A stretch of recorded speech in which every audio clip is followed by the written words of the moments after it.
It was more like a Cho Sung-jin concert than a competition. That's the kind of praise that Korean pianist Cho Sung-jin received at the International Chopin Piano Competition last year. Cho Sung-jin became the first Korean to win the competition held in October. By winning the prestigious prize, Cho earned the privilege of embarking on a worldwide tour. He recently visited his home country as the final leg. It was his first visit to Korea in almost a year, and he was excited to be home. The 21-year-old said he still felt somewhat awkward to have risen to stardom overnight. Despite being shy, he is confident and modest when speaking about music. Cho said he did his best and believed one must be serious when performing. In an unprecedented move, the director of Poland's Fryderyk Chopin Institute visited Cho to offer encouragement. To have something extra to convince the audience that it is a piece of art, not only playing.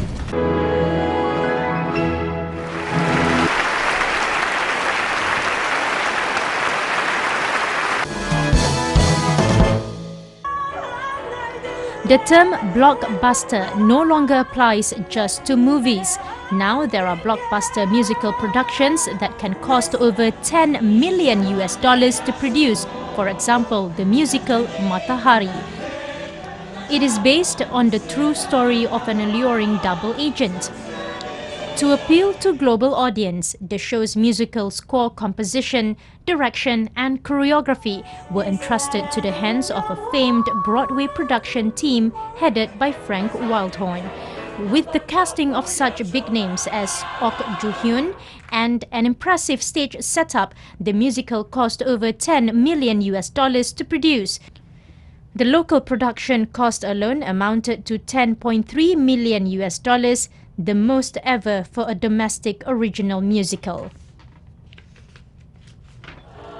Original musicals have become as massive and costly as many blockbuster movies. There are more extravagant productions costing as much as $5 to $10 million to come later this year and next, such as The Plague and Ben-Hur. The Korean musical market has ballooned to 10 times its size in 2000. But concerns are mounting over investment polarization as funding is focused on a handful of productions in a domestic market valued at between $250 and $330 million.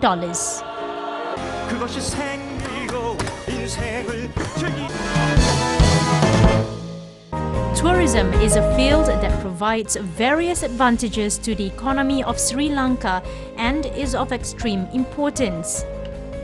As a fast-growing city, visitors who come from all over the world to visit Colombo are keen on the attractions the city provides.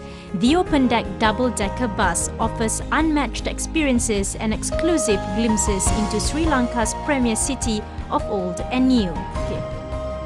It has been in operation since 2010. The only open-deck city sightseeing service in Sri Lanka is a venture by Sri Lanka Tourism and Ebert Silva Holidays. Currently, there are 2 buses available and carry passengers from the city hotels to tours surrounding the capital and into Bataramula as well. Another attraction is the boat ride on the Diawana Oya. Colombo is, I would say, it is one of the cleanest cities I have come across. I was just thinking maybe it is cleaner than Singapore. It is a good opportunity to all of us, like foreigners as well as Sri Lankans. We never had that kind of experience, so I'm really happy. So I wish there's a lot of opportunities will happen in Sri Lanka in future.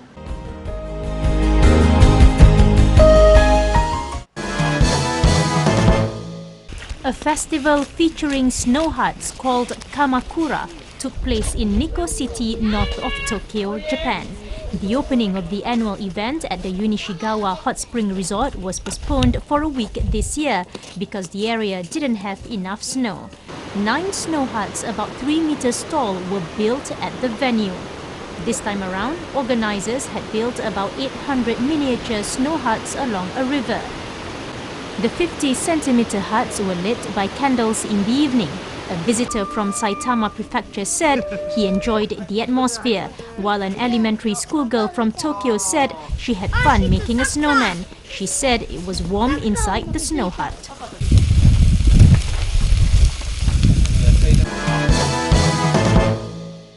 This season's first flock of cranes has left a winter refuge in southwestern Japan to return to Siberia and other northern regions.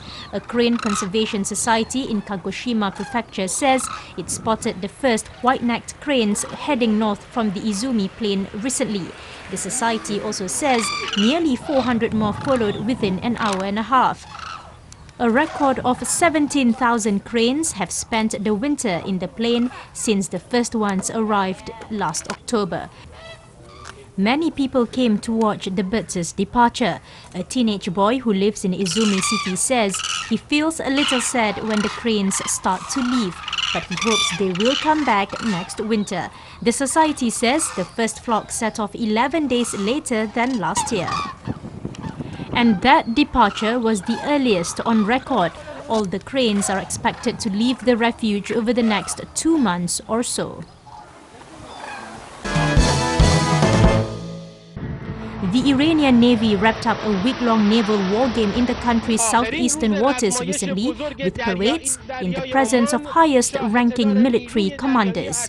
Codenamed Velayat 94, the war games, whose tactical stage began on January 27th, came to an end with a massive naval parade involving a range of watercraft and naval units. The war game covered an area of around 3 million square kilometers, stretching from east of the strategic Strait of Hormuz to the northern parts of the Indian Ocean, known as the 10 degrees latitude. Chief of Staff of the Iranian Armed Forces, Major General Hassan Firozabadi, and Army Commander Major General Ataullah Salehi were among the figures that reviewed the naval forces on parade at the conclusion of the large-scale drills. Foreign military advisors also watched the naval parade aboard Iran's domestically manufactured Jamaran destroyer, which was the flagship in the military exercises. 90 vessels, 13 submarines including those from the light Ghadir class and heavy Tariq class, 17 airborne units as well as 20 unmanned aerial vehicles UAVs took part in the final parade.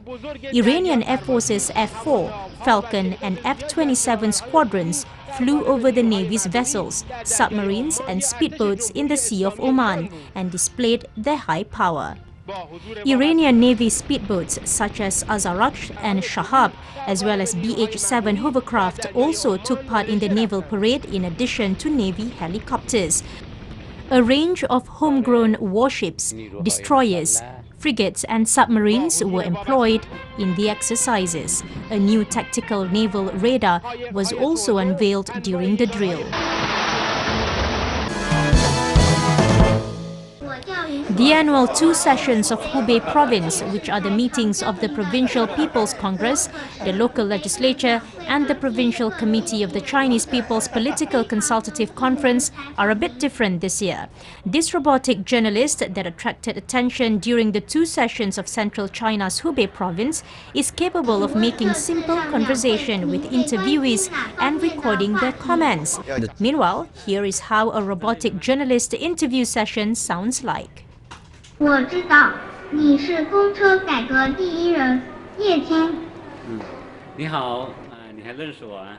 非常感谢。今年你又在了哪些建议上两会？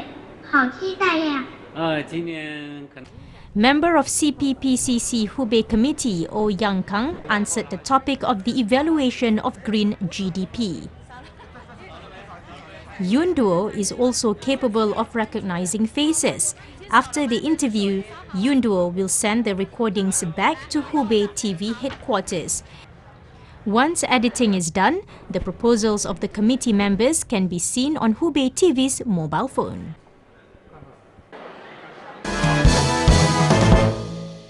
Police in Istanbul have recovered a stolen painting by Pablo Picasso in an undercover sting operation. The recovery of Woman Dressing Her Hair, a 1940 oil-on-canvas painting, saw undercover officers negotiate with the sellers over a month before meeting them in a cafe and detaining 2 men. The artwork was recovered at the same time. Acting as a potential buyer, police contacted the suspects who offered the painting for $8 million. After a drawn-out haggling, officers arranged a meeting in Fatih, a district in Istanbul's European side, having agreed to buy the painting for $7 million. According to a police source, the piece was stolen from the New York home of a woman collector and brought to Istanbul to be sold. Police did not say when the artwork was stolen. The painting, which carries the collector's name and seals showing its provenance on the reverse, was sent to Istanbul's Mimar Sinan Fine Arts University to be examined.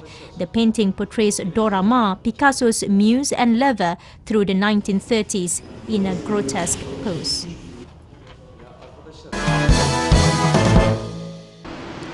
The number of foreign visitors to Hong Kong in 2015 declined by 2.5% from the previous year. However, arrivals from some countries, such as the Philippines and Thailand, increased by 10%. Overall, the number of overnight visitors declined by 3.9%. With fewer visitors in town, the hotel industry says it has to slash room prices to stay competitive. For example, a $400 motel room could go up to more than $1,000 during the Chinese New Year period. But this year, many motels are offering a 20 to 30% discount. We have to decrease the price to attract more customers to come to buy from us, to stay in our room. So we're forced to do that. It helps some, but it really can't help a lot, because the main reason is the numbers of the visitor is being decreased. So no matter how much the price we decrease, still can't get what we have before. Rooms like this were booked at least 2 weeks before the Lunar New Year last year, but it's a different story this year. Hoteliers in Hong Kong expect only 70% of rooms to be occupied during the upcoming holidays. Financial Secretary General of Hong Kong, John Tsang, said he has heard about the difficulties the tourism sector is facing. Tsang said he is working with his colleagues on ways to support those who are bearing the brunt of the economic winter, and he said he will address the issue this month.